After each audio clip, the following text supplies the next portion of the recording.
Arthur Leyland first saw the white rose lying on the flagstones at 6:30 on a misty April morning. It was a single bloom of the variety Alba Regina, bred in 1849 and reputed to be the purest white ever coaxed from a rose. The plant itself, a venerable shrub that sprawled against the south wall of Grimfield Manor's walled garden, had been stripped clean. Every bud, every unfurled petal gone, only this one blossom remained, flattened and bruised, as if dropped by a hurried thief. Arthur stooped, lifted the flower, and felt an old ache stir beneath his ribs. He had been head gardener of Grimfield less than 2 years, but from childhood he'd believed the place enchanted. His father, a stonemason, had pointed out the parapets to him from the village road and said, "Whatever you do, lad, master your craft." A good craft opens any gate. The promise had proven true. Now Arthur carried every gate key and watched over 12 acres of terraces, orchards, and ornamental quadrants laid out 2 centuries before. Yet he had never expected to play constable. He pocketed the ruined rose, locked the garden door, and went to find Lady Margaret Calder, the manor's owner. She met him in the morning room, a neat white-haired woman sorting invitations for the annual spring fete. "Gone?" she repeated. "All of them?" "I'm afraid so, my lady. That rose bush has survived 5 generations of Calders." She pressed her lips together, as if to keep anger from spilling. "Report it to Inspector Rook, and check whether any other plants have been disturbed." Arthur promised to do both, but as he left the manor and walked back toward his potting shed, his thoughts circled elsewhere, around the battered cardboard volume he had discovered 3 nights ago while cataloguing the old tool cupboards. On its spine, Dalrymple and Fennell's illustrated seed register, 1871.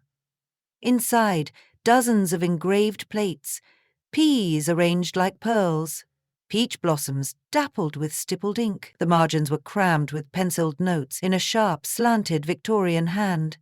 Names, addresses, cryptic symbols, dates. When Arthur first flicked through the book, he'd noticed the notes seemed to jump forward in time.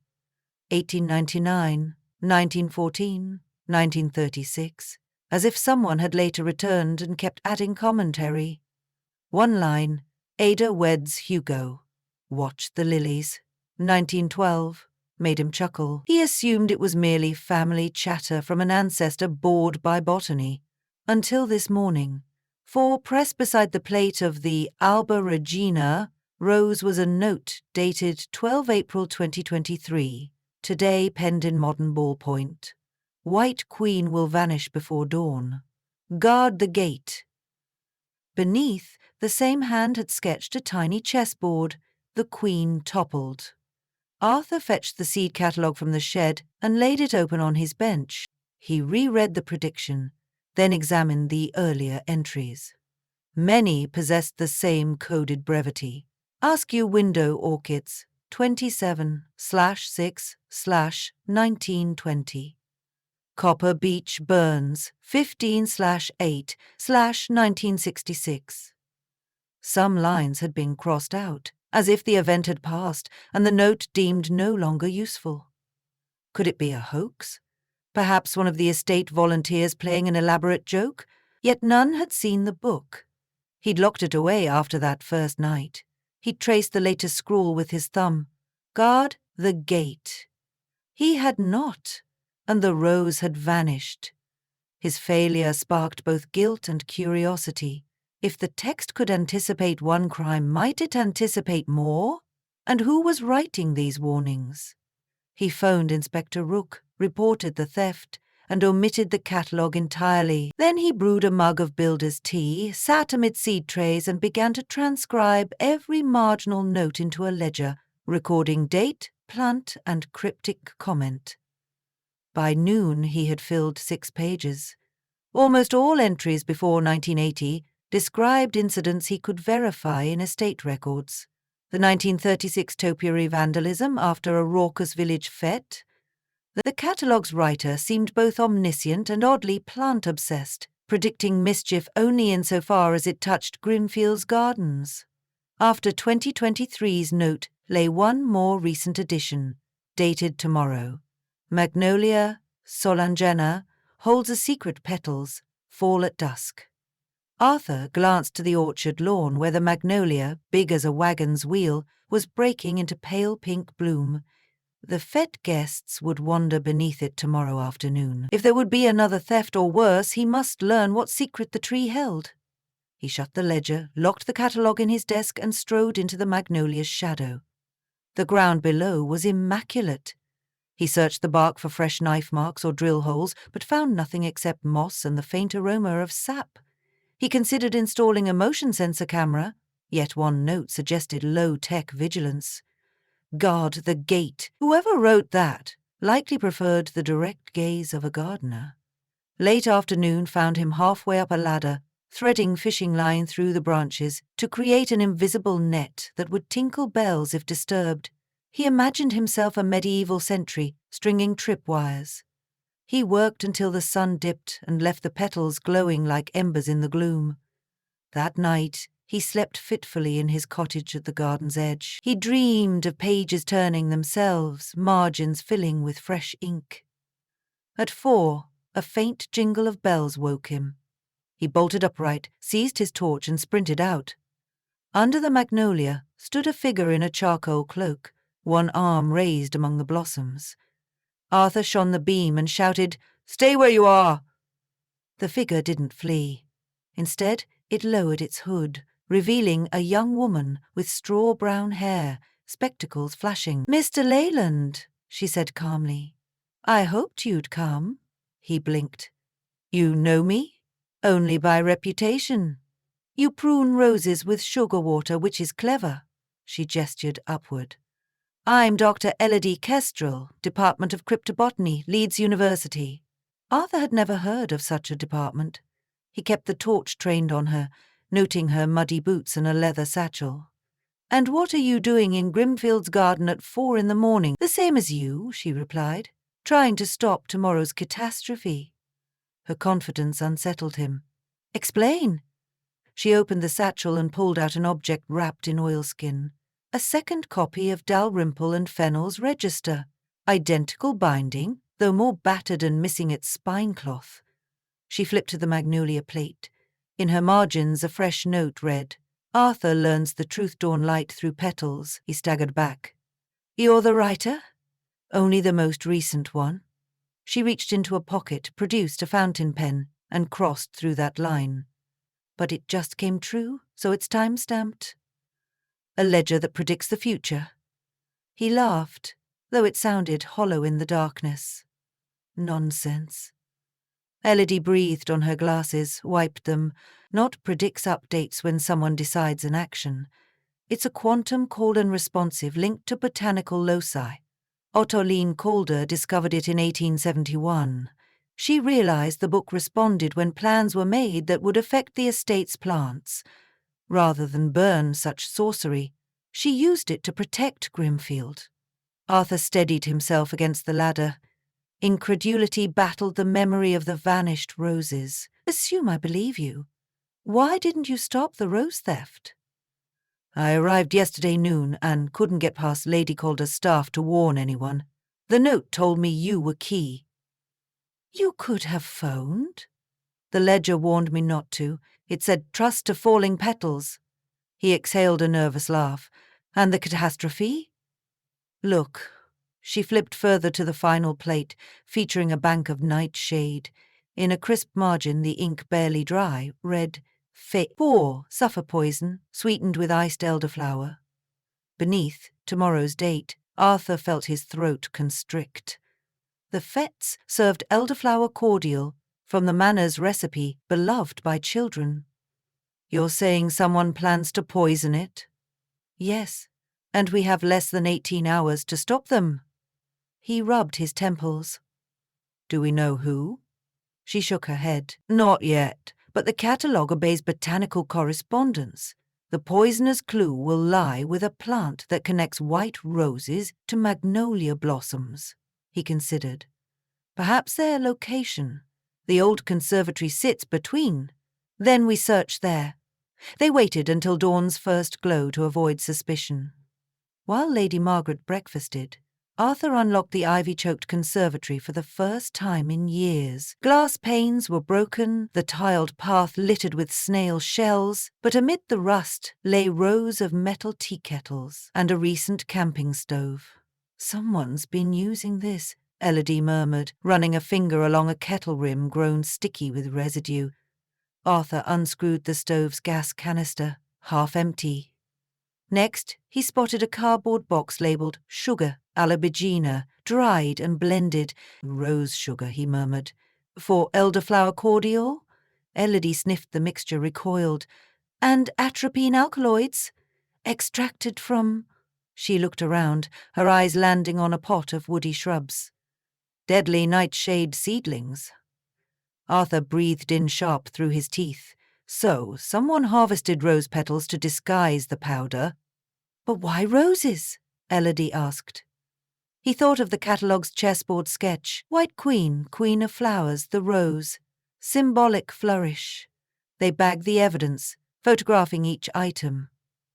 "We need to inform the police," Arthur said. "Wait." Elodie knelt by a notebook left on a potting bench. She turned pages of manic pencil-scribbled dosage calculations, festival schedules, the scrawled phrase, "cleanse the bloodline," repeated. At the back was a family tree of the Calders, selective branches circled in red. Whoever this is, they hate Lady Margaret's lineage. Arthur's pulse quickened. Rook should see this. A footstep sounded behind them. They turned. In the doorway stood Lionel Calder, Lady Margaret's nephew, second in line to inherit the estate. He wore a tailored coat and gardener's gloves stained dark. His expression flickered between surprise and disdain.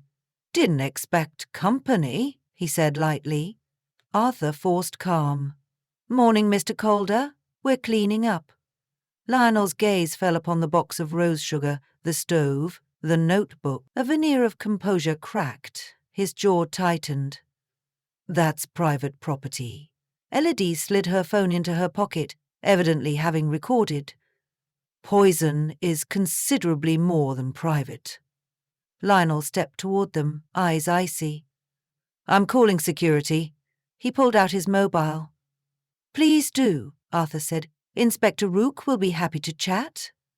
Lionel hesitated. In that span, Elodie reached for her ledger, flipped to an empty margin and wrote quickly, "Confrontation at conservatory. Lionel flees through glass. Glass shattered. Lionel hurled a rusted watering can at the window, dived through the gap and sprinted across the lawn." "How—" Arthur began. "It logs decisions second by second," she replied, tucking the book away. "We predicted his next choice. They gave chase, but Lionel vanished among clipped yews lining the ha-ha. Arthur phoned the inspector, who arrived within the hour with 2 officers and cordoned off the fated grounds. The cordial was confiscated. Lady Margaret wept to think children might have drunk it. By noon, news of Lionel's involvement spread across the estate. Staff recalled odd remarks he'd made about purity of heritage. Others whispered he'd racked up gambling debts and coveted an early inheritance. Yet, despite county-wide alerts, he eluded capture. Arthur sat on a stone bench beside the drained ornamental pond, knuckles white around a thermos of coffee. The adrenaline crash left him hollow.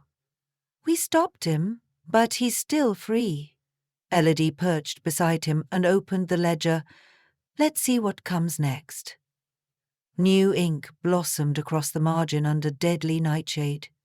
"Lion cornered at Crow's Roost. He yields White Queen." "Crow's Roost is a ruin near the North Wood," Arthur said. "An old shepherd's tower. White Queen could mean the stolen rosebush." They informed Rook, who organized a search team. Arthur insisted on joining. Rain began to spit as they trekked the muddy path into blackthorn thickets. Birds scattered when they reached the squat stone tower, choking in ivy. Within, Lionel knelt under the broken stair spiral, holding a burlap-wrapped bundle. Alba Regina uprooted, roots smeared with loam. When officers entered, he raised his hands in surrender, exhaustion written across his face. He spoke little during arrest, except one phrase Arthur overheard: "The garden remembers sins." Arthur could not tell whether it was penitence or madness. Back at Grimfield, Lady Margaret thanked Arthur and Dr. Kestrel with tearful gratitude. "You've saved lives and a legacy," she said, touching the rose's bruised leaves. "Grimfield owes you both." After the commotion, Arthur escorted Elodie to his shed, eager to question her. "How did you come by the catalogue?" She sat on a stool, smoothing her coat. "2 years ago, I was cataloguing university archives. A delivery arrived, anonymous, contonating this book and a letter. Guard Grimfield. I dismissed it until odd annotations began appearing, related to my own greenhouse experiments. Then last month I read the line about the rose theft. I traced the address, discovered it matched this estate, and came." "Anonymous? Any clue?" She bit her lip. "Initials, O.C. Perhaps Ottiline Calder. Could she still be alive, nibbling scones in a nursing home and forwarding magical ledgers?" Arthur laughed at the absurdity, then sobered. Stranger truths had surfaced. "Will you keep that copy?" he asked. "For now. It prefers an attentive steward." She flipped to the final blank page. "Let's see if it agrees." "Nothing happened," she smiled. "Silence means assent." She tore a strip from her notebook and with a fountain pen wrote, "Transfer custody of twin volume to gardener Arthur Leyland." She slipped the note into the ledger and closed it with a snap. Moments later, footsteps sounded. The postman strode past the open shed door, calling, "Parcel for Mr. Leyland." Arthur stared as he accepted a small package tied in twine. The return label bore no name, only a wax seal with an ornate G entwined with a rose stem. Inside lay the original seed catalogue from the tool cupboard. Between its pages, a new annotation shimmered in fresh ink. Twin entrusted. Tend and heed. Elodie chuckled softly. The garden chooses its guardians. He touched the words, a tremor of awe passing through him. In 2 days his world had widened beyond soil and secateurs into something stranger and vaster, a living conversation between plant, place, and fate. Yet work remained, beds to weed, seedlings to prick out, and secrets to tend. That evening, Arthur walked the walled garden beneath lantern light. He replanted the damaged rosebush in fresh compost, enriched with mycorrhizae, trimmed its wounded canes, and whispered, "You're home." He imagined the plant listening, as the books did, roots humming in the dark earth. A breeze carried magnolia petals across the path like pale moths. He remembered the note. "Magnolia solangenale holds a secret petals, fall at dusk." He looked up at the moon-dusted blooms and wondered what crises whispered on their edges. Perhaps tomorrow a new margin would bloom. In ink no human yet had laid a message from the future, or from the garden itself. He was no prophet, only a gardener. But now he tended not just plants, but possibilities. And in that knowledge, beneath the timeless Yorkshire sky, Arthur Leyland felt the gates of Grimfield open wider than stone and iron, wide enough to admit whatever tomorrow chose to write.